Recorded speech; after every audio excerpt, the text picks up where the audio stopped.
ഞാനിവിടെ സിമ്പിൾ ഒരു മുട്ടക്കറി ഉണ്ടാക്കുവാണ്. തേങ്ങാപ്പാലൊക്കെ വെച്ച് നമ്മൾ മുട്ട വേവിച്ചുണ്ടാക്കത്തില്ലേ, അപ്പോൾ പെട്ടെന്ന് തോന്നി വെറുതെ ഒരു റീലാക്കിയാലോ എന്ന്. അപ്പോൾ മുട്ട ഇവിടെ ഞാൻ 2 വിസിൽ കൊടുത്ത് 4 മുട്ട വേവിച്ച് വെച്ചിട്ടുണ്ട്. സബോള കുഞ്ഞു കുഞ്ഞായി കട്ട് ചെയ്തുകൊണ്ടിരിക്കുകയാണ്. ക്യാമറ ഓണാന്ന് വെച്ചിട്ട് ഞാൻ റെക്കോർഡ് ചെയ്തൊന്നും റെക്കോർഡായിട്ടുണ്ടായില്ല. അപ്പോൾ ഗൈസ്, ഞാൻ 3 സബോള കുഞ്ഞായി കട്ട് ചെയ്ത് അതാ വെളിച്ചെണ്ണയിൽ ഒന്ന് നന്നായി വരട്ടിയെടുക്കുവാണ്. ആക്ച്വലി ഇന്ന് ഹസ്ബൻഡിന് ഡിന്നർ പുറത്താണ്. അപ്പോൾ മോൾക്ക് മാത്രമേ എനിക്ക് ഫുഡ് ഉണ്ടാക്കുന്നു, ഞാൻ രാത്രി കഴിക്കാറില്ല കേട്ടോ.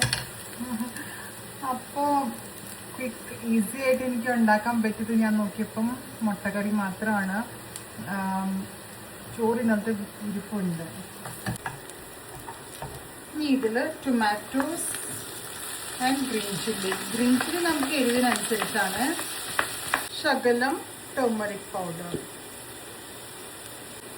നെക്സ്റ്റ് റെഡ് ചില്ലി പൗഡർ, ഇതും ഒരു 1/2 സ്പൂൺ മതി.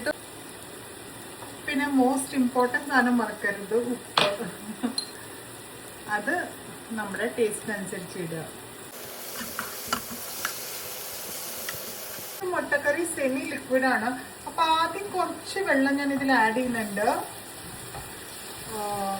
ടൊമാറ്റോസ് ഒക്കെ ഒന്ന് നന്നായി വെന്ത് കിട്ടാൻ വേണ്ടിയിട്ടാണ്.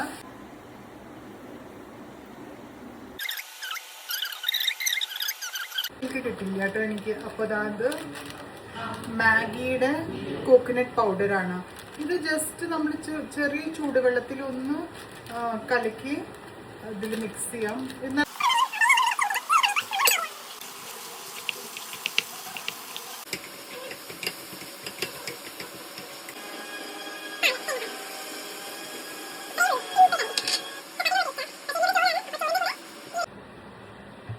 അപ്പോൾ ഇത്രയേ ഉള്ളൂ എൻ്റെ ഒരു സിമ്പിൾ എഗ് കറി. ഓഫ് ചെയ്ത ശേഷം കുറച്ച് ഗരം മസാല ഞാനൊന്ന് മോളിക്കോടെ ജസ്റ്റ് ഒന്ന് തൂളുന്നുണ്ട്, ഗരം മസാലയുടെ ഒരു ടേസ്റ്റ് കിട്ടാൻ വേണ്ടിയിട്ട്. സിമ്പിളാണ്, ചപ്പാത്തിയുടെ കൂടെ ടേസ്റ്റിയാണ്. അപ്പോൾ ഇത്രയേ ഉള്ളൂ ഈ ഒരു simple egg curry. Follow for more.